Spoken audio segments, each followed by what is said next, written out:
കാര്യങ്ങളൊക്കെ ഇങ്ങനെ ഭംഗിയായിട്ട് പോവുമായിരുന്നു. പക്ഷേ കുറച്ചങ്ങോട്ട് ക്രൈസിസിലായി.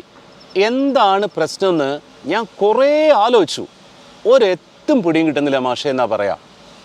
ഈ അവസ്ഥയ്ക്ക്, ഈ സിറ്റുവേഷന് ഇൻട്രോസ്പെക്ഷൻ ഇല്യൂഷൻ എന്നാ പറയാം. ഇൻട്രോസ്പെക്ഷൻ, ഇൻട്രോ എന്ന് പറഞ്ഞാൽ ഉള്ളിൽ, സ്പെക്ഷൻ എന്ന് പറഞ്ഞാൽ നോക്കുക. അതായത് നിങ്ങളൊരു കാര്യത്തിന് സൊല്യൂഷൻ കിട്ടാൻ വേണ്ടി ഉള്ളിലേക്ക് നോക്കുകയാണ്. ഏത് കാര്യത്തിന് സൊല്യൂഷൻ കിട്ടാൻ വേണ്ടിയിട്ടാണ്? പുറത്തുള്ളൊരു പ്രോബ്ലത്തിന് സൊല്യൂഷൻ കിട്ടാൻ വേണ്ടി നിങ്ങൾ ഉള്ളിലേക്ക് നോക്കുകയാണ്. ഇതിനെയാണ് ഇൻട്രോസ്പെക്ഷൻ ഇല്യൂഷൻ എന്ന് പറയുക. കാരണം the problem lies outside, you are looking inside. അപ്പോൾ നിങ്ങൾക്ക് ഒരു കാരണവശാലും എത്തും പിടിയും കിട്ടില്ല. കുറേ ആലോചിച്ചാൽ നിങ്ങളുടെ മനസ്സിലുള്ള കാര്യങ്ങളെ നിങ്ങൾക്ക് മനസ്സിലാവുള്ളൂ.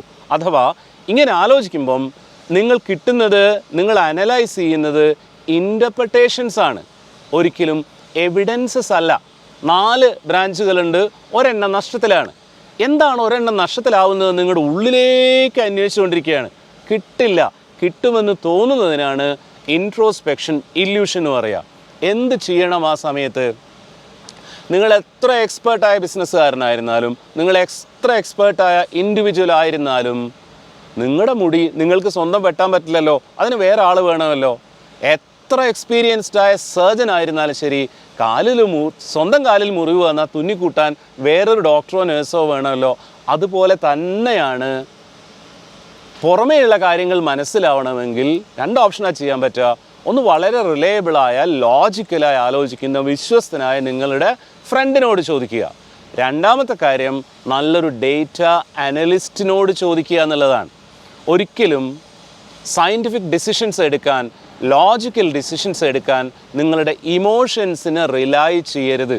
എങ്ങോട്ട് പോകണമെന്ന് തീരുമാനിക്കാൻ ഈ ഇമോഷൻസിൻ്റെ കോമ്പസിനെ ഡിപ്പെൻഡ് ചെയ്യരുത്. കാരണം ആ കോമ്പസ് ഇങ്ങനെ ഇളകിക്കൊണ്ടേയിരിക്കുന്നതാണ് പല പല പല ഡയറക്ഷൻസിലേക്ക്. പേഴ്സണൽ ലൈഫിൽ ഡിസിഷൻസ് എടുക്കാൻ ഇൻട്രോസ്പെക്ഷൻ ഓക്കെയാണ്. പക്ഷേ ബിസിനസ് ലൈഫിൽ, ബിസിനസ്സിനെ പറ്റി ഡിസിഷൻ എടുക്കാൻ ഒരിക്കലും ഇൻട്രോസ്പെക്ഷൻ നല്ലതല്ല. ഒരിക്കലും അത് പ്രൊഡക്റ്റീവുമല്ല. ചെയ്യേണ്ടത് എന്താണെന്നറിയോ? സത്യം പറഞ്ഞാൽ ഒരു ലിസ്റ്റ് ഉണ്ടാക്കുക എന്നുള്ളതാണ്. ടു ഡു ലിസ്റ്റ് അല്ല, ചെയ്യേണ്ട കാര്യങ്ങളുടെ ലിസ്റ്റ് അല്ല, നോട്ട് ടു ഡു ലിസ്റ്റ്.